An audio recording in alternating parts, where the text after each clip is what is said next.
Anseng, bumanat na naman ang sakit. Akala ng karamihan, nagbago na sa nangyayari sa kanila ni Ukray. Pero ganun pa rin hanggang ngayon, umaatake pa rin ang pang-ugali ni Anseng. Bago natin ipagpatuloy ang ating pag-usapan, please don't forget to subscribe this YouTube channel, Kuya SMB Vlog. So, alam mga kaidol, nangyari po kanina na ayaw talaga magpaunsi ni Anseng. Gusto niya kung anong mayroon kay Gigi, kay Oliver, mayroon din siya. Kasi kanya pang dahilan, ako ang nag-aalaga kay Oliver, dapat mayroon din ako isang piik baboy. Kaya yon, sa mga viewers, marami naman nagre-reklamo kay Anseng mga ka-idol dahil sa pang-uugali. Akala nila nagbago na ito. But ang iba naman nagsabi, wala tayong magagawa, Anseng is Anseng talaga. So yun po mga ka-idol ang nangyari. Sabi pa nga ng karamihan, dapat ng totoo ang pagmamahal sa kapatid at babawi sila. Hindi siya hingi ng kapalit kung ano yon, pati yung pera kila Gigi at Oliver gusto niya kunin, gahaman talaga si Anseng. Evelyn Nestrada. So alam naman natin mga ka-idol, noon pa naman yan. Noon pa yan. Hindi yan magbabago si Anseng kahit anong gawin natin. Kaya tadyakan natin, hindi talaga yan magbabago. Tuso pa rin yan, nandoon pa yung garap. Nandoon yung mapagsamantala. So, halimbawa kung hindi magbago ang isip ng karamihan, especially yung Daddy Frankie, na allow si Anseng labas-pasok sa bahay ni Oliver, kawawa si Oliver. Dahil, instead na kakainip ni Oliver, hindi na lang makakain dahil kinain na ni Anseng. Yung ganun kasi mahirap din mga kaido kung marami magbibigay ng mga sponsor kay Oliver, tapos nandun si Anseng. Baka yung sopa isang set, baka hati sila ni Oliver. Ang kalahati ba isang set, baka tatlo silang upuan, isang sopa kay Oliver. Kasi yun ang gusto niya, di ba, lagi. Kaya maraming sometimes naiinis tayo hindi maintindihan ng ating sarili. Yung ganong point mga kaibigan. Kasi nga si Anseng umiiral pa rin yung tuso. Di ba sabi ko pa sa inyo na kung anong nasa isipan tsaka sa puso ni Anseng sa sinasabi niya mga kaibigan. Kaya wag tayo magtaka kung bakit nangyari sa kanila ni Ukray yun. Dito na tayo mag-confirm sa ginawa niya. Kaya sinabihan, hindi nga nag-greetings eh. Hi, good morning Daddy Frankie. Kilo, kumusta kayo guys? Tapos, Ate Anseng, may dumating na baboy, dalawa kay Oliver, dalawa na baboy para kay Oliver. Sabi, dapat ako na mag-alaga. Akin na yung isa.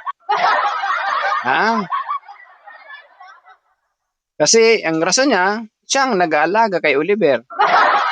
Sabi ni Anseng, ni Daddy Frankie, wag, para kay Oliver yan. Kung gusto ni si Gigi kung gusto ni Gigi siya na mag-alaga sa mga baboy ni Oliver, di siya na rin mag-alaga kay Oliver. Diba? It means, doon natin masusukat mga ka-Daddy Frankie, na lahat ng mga trabaho, na lahat ng nabibigyan ng oras si Oliver, naghahanap ng katumbas na kapalit na kwarta. So it means hindi malasakit ang nararamdaman ni Anseng. Ang nararamdaman ni Anseng, magagamit niya si Oliver, punto por punto.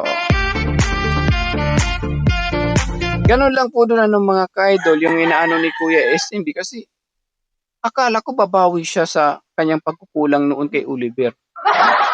Bakit ngayon iba ng kanyang timpla, ng kanyang pang-uugali?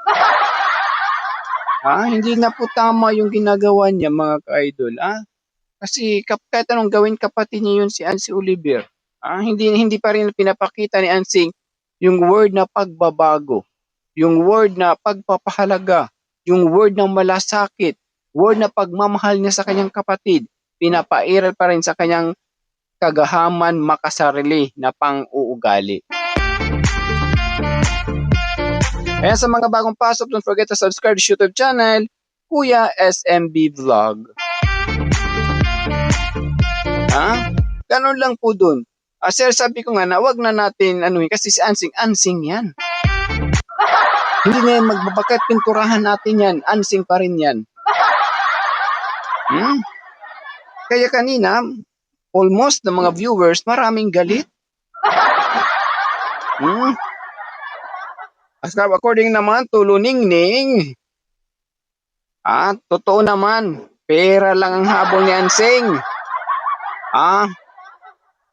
Pagkain ni Oliver ang habol dyan, ni Ansing, para makalibre. Agad talaga. Hindi ba? Sabi ko nga sa iyo. Mahirap talaga yan si Ansing yung mag-in charge sa pagkain ni Oliver. Kasi sabi nga nila na naghahabol daw si Ansing kung siya mag-alaga kay Oliver dahil nga para malibre sa pagkain. According to Luningning Gamayo. Yung po, yung mga isipan ng mga supporters ni Daddy Frankie nag-a-advance na. Kasi nga pinapakita ni Ansing na hindi niya word na yung pagpapahalaga. Di ba sabi niya sa live, sa mga niya na, yes daddy, kasi gusto ko sa kapatid ko, babawi ako ngayon. Dahil sa napabayaan namin siya noon, nakakulong siya ngayon, babawi, ipapakita ko talaga daddy, yung pagmamahal bilang kapatid. Sos, hindi pala. Babawi ako Daddy Frankie, naalagaan ko ang aking kapatid, basta bigyan mo ako ng sahod. Basta kung anong mayroon kay Oliver, mayroon din ako. Basta i-priority mo ako lagi. Agad talaga. So ganun yung punto ni Ansing, mga ka-idol. Why na nagagawa niya po iyon? Kay Oliver, dahil nagagamit niya ito sa makapira siya na pamaraan.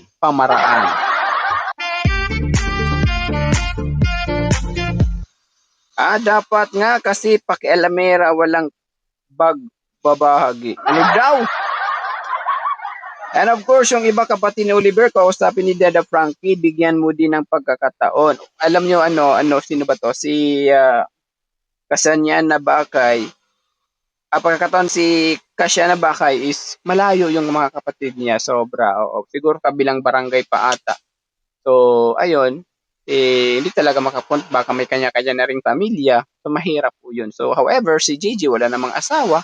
Okay, medyo malaki naman anak, pero si JJ na lang siguro. So, ako ngayon, sa panahon muna ngayon mas safe si Oliver kay JJ kaysa kay Ansing. I realize na I confirm na hindi safe siya sa kanyang buhay kay Ansing. What I mean, hindi safe si Oliver kung doon si Oliver kay Ansing. Kasi ipa-priority muna ni Ansing ang sarili niya, priority muna ni Ansing ang kanyang pamilya bago kay Oliver. Baka magluto ng bulalo, laman ang kapamilya ni Ansing, sabaw na lang kay Oliver. Dahil nga, priority. Pangalawa lang si Oliver, mga ka-idol. Ayun ang pinakamahirap.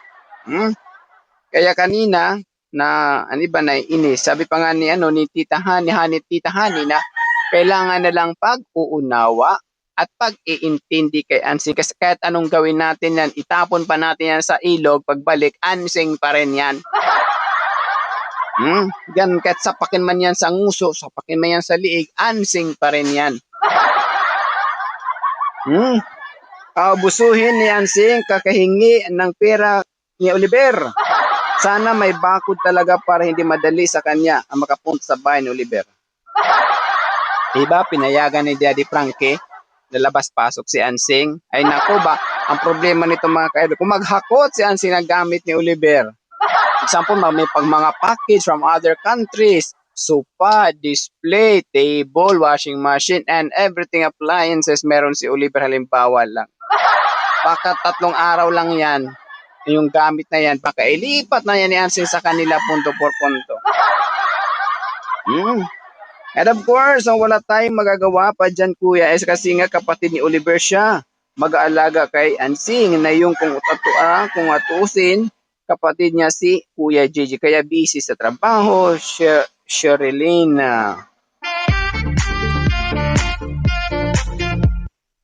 Sabi pa nga dito, ay nako Daddy Frankie. Huwag mong sanayin si Ansing pagbibigay tulong kay Ansing. Tama na yung binigay nyo kay Ansing. Wala kang sakit sa ulo.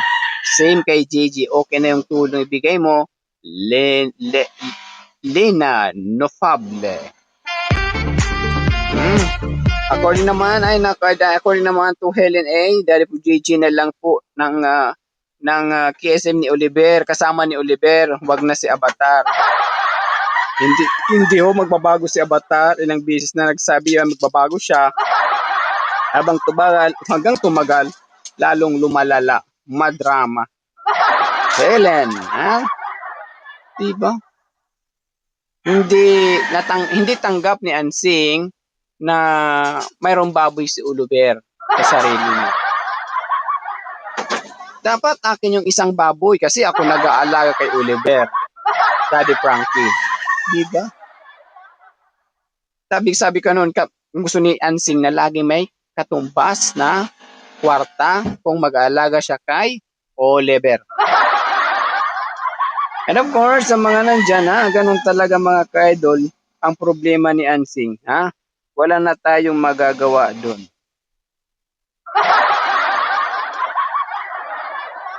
Wala na tayong magagawa. Sabi pa nga ni Libita Sison, kung gusto mong magbago, pagkatao mo Ansing, sabi kung gusto mo magbago, pagkatao mo, ugali mo, magagawa mo yan, hindi lahat ang pag may mali. Puro unawa na lang lahat ang gagawin sa iyo. Oo nga, wala na ang space si JJ kung sino mang tao nakasama si Ansing. Kaya yung asawa niya lagi yung asawa ni Ansing laging lutang.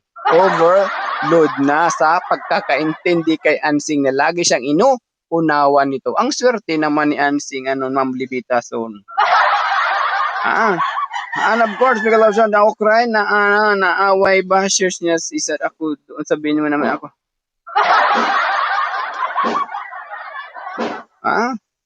Ganon talaga mga ka-idol yung point ni Kuya SMB Vlog, mga ka-idol. So dito tayo. So sabi pa nga dito, nakakasawa tulungan si Ansing. Wala nang pagbabago, grabe si Ansing, dapat itali na sa puno ng santol. Dapat binili siya ni Ma'am Inday Okray agay. Tapos anong gagawin ni Madam Okray kay Ansing kung bilhin?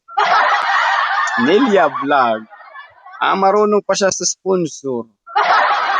Siyempre, mahirap ang baboy kung doon sa tangkal ilagay ang baboy sa tangkal nila Ansing kung saan kinulong si Oliver. Kasi baka pagdating doon pa kinabukasan, wala na ang baboy, ibininta na ni Ansing.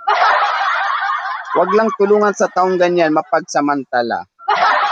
Nakakapago naman kung puro unawa sa isang tao, dahil nadagdagan pa lalo ang biran niya. Kaya buti ang makarinig siya ng real talk. Diba? Mamilyante, di ba na real talk na siya? Nagbago ba siya? Di ba hindi? Hindi si Ansing nagbago. Kahit po kalmado kang tao, pero pag nakikita natin galing Ansing, nawawala ang temper. Di ba nawawala ang temper? Nandun kasi ang kay Ansing ang glass. Temper glass. Nawala. Totoo yan, sinabi mo sis. Talagang grabe ang kapal ng mukha niya. Di nahiya kay Daddy Frankie, Rosalinda de los Santos.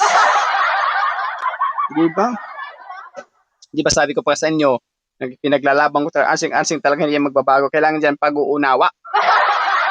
SMB dapat malaman ng ising ang limit niya, hindi pwede ang akin ay akin, ang sayo ay akin pa rin. Sana naman. O ganun talaga mangyayari kung siya mag-alaga doon, siya magluluto kay Ansing. Akin ay akin, sayo ay sayo. Hati tayo lagi, Oliver. Ha? Kung anong mayroon sa'yo, dapat mayroon ako dahil ako ang nag-aalaga sa'yo. I am your sister. Agad talaga. Ganon ang mangyayari. Hindi na yung magbabago galing yan, Engitira, Ansing, Avatar, Dorothy, Gonzalez. Lilian, na discarding matsing, si Ansing, umarangkada. Kayo naman po maghusga kay Ansing, isip bata. Nandun yung point. Iba kaya lang sabi ko, lahat na lang na i-describe na si Ansing, ganon si Ansing. Ha?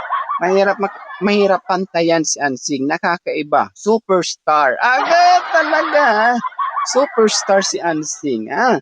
Nakakainis na attitude ni Ansing. Hindi makapahintay. Wala talaga pagbabago. Makapal talaga pagmumukha niya.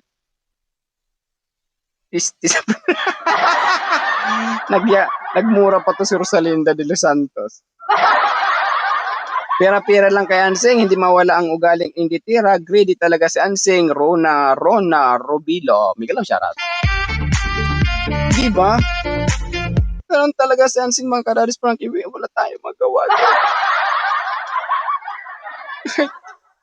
Kahit amuhin pa yan, siguro magbabago yan kung paliguan mo ng pera. Si Ansing. Lilian, oo nga, hinihingi ang isang baboy ni Oliver dahil siya daw ang nag-aalaga kay Oliver. Buti nga, sinabi niya Frank gusto ng sponsor na ipaalaga sa kay Gigi. Bali, sapat na baboy na ang mga sapat na baboy na ang mga baboy. Ano daw? Ganun po mga kaido. So, alam naman natin na ganun si Ansing. Ano ang dapat natin gawin? Una, unawa po mga ka-idol yung kailangan natin para kay Ansing. Kaya mo na. Ngayon lang naman ata kasi kung ma-turnover na yan yung bahay ni Oliver, hindi naman madalas siguro pupunta dyan si Daddy Frankie sa bahay nila Oliver. Kung ma-turnover na yung bahay, siguro hindi na malabo na araw-araw pupunta doon. Ganon po doon. Siguro ngayong Sunday o ngayong next week ata bumalik kasi 'di ba may request si Daddy ng pink call hihita ng baboy kasi mag-iiyaw si Ansing. So sana ang kundang karamihan na isa magbebenta magbebenta ng baboy si Ansing dapat 10 magbenta siya ng 12,000. Bumili siya uli cycle. Bumili siya uli ng maliit na baboy. Piglet, isang maliit na baboy din para yun ang kanyang libangan na lumaki binta. Yung recycle ba sa problema maraming nainis, tama lang may magbigay, tapos ibinta, hindi bibili uli ng baboy. Yun lang ang mahirap po doon. Ha? Kasi ginagawa ng mga tumutulong kay Ansing, even kay Olive, kay Daddy Frankie, ito ang gawin mo kay Ansing. Ang problema sa Ansing, hindi ginagawa.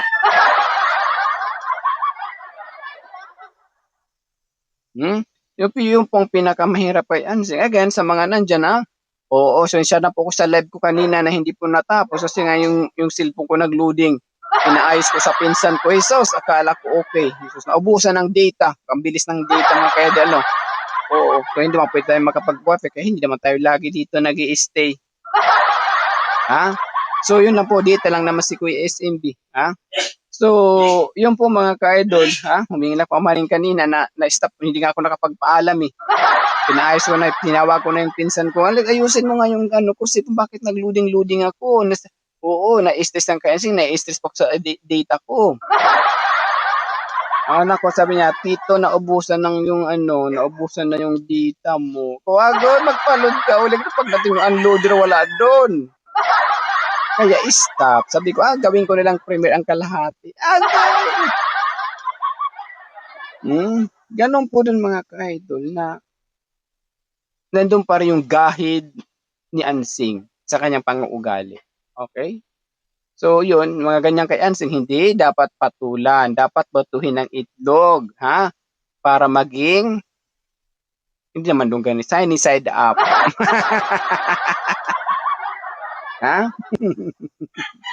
Ganun lang po doon mga ka-idol. Nakapag-premiere si Kuya SMB para po mabigyan ng time din na mabuo ang isang oras. Again, ulitin ko sa mga bagong pasok, don't forget to subscribe sa YouTube channel, Kuya S. Magla-live ulit tayo mamaya ha. Hanggat si Kuya S. di nag-leave pa sa work, magla-live o live tayo hanggang matapos ang isang 24 hours. Taga yan. Ganun lang po doon. Kahit anong gawin natin, kahit palsakan man natin ang dextrose, kahit pakpaslakan man natin sa sinang oxygen, ansing pa rin yan. Hindi pa rin babago si Ansing. Ganon pa rin si Ansing. Kawawa si Oliver. Hindi nagbabago. Hindi pa rin nagbabago si Ansing. Kahit minuramura na siya ng mga dyan. Kahit pinatulan na siya. Pero ganun pa rin. Yun po yung nakakahiya po ang ganong pang-ugali na pinapakita niya. Hindi siya nagmamalasakit kay Oliver, nagmamalasakit lang po siya kung mayroon ibibigay si Oliver. Kung walang maibigay, wala siyang malasakit.